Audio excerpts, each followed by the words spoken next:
আইপিএলের গেল আসরে দিল্লি ক্যাপিটালসের হয়ে অলস সময় কাটিয়েছিলেন মুস্তাফিজ।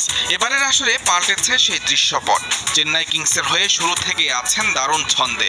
প্রথম ম্যাচে 4 উইকেট শিকারের পর দ্বিতীয় ম্যাচে নেন আরও 2 উইকেট।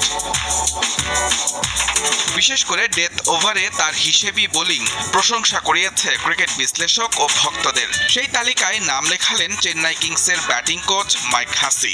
গুজরাটের বিপক্ষে জয়ের পর ম্যাচ পরবর্তী সংবাদ সম্মেলনে করলেন টাইগার পেসারের ডেথ ওভারের পারফরম্যান্সের প্রশংসা। আমাদের পুরো ফোকাসটা এখন ডেথ বোলিংয়ে। পাথিরানাকে ফিরে পাওয়াটা আমাদের জন্য খুবই গুরুত্বপূর্ণ। আমার মনে হয় মুস্তাফিজের ক্ষেত্রেও ব্যাপারটা একই।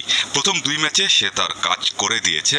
বাঁহাতি পেসার হিসেবে সে আমাদের দারুণ একটা অপশন। চাপকে জয় করে মুস্তাফিজের ঠান্ডা মাথার বোলিং মুগ্ধ করেছে সাবেক এই অস্ট্রেলিয়ান তারকাকে। বিশেষ করে ফিজের স্লোয়ার ও কাটার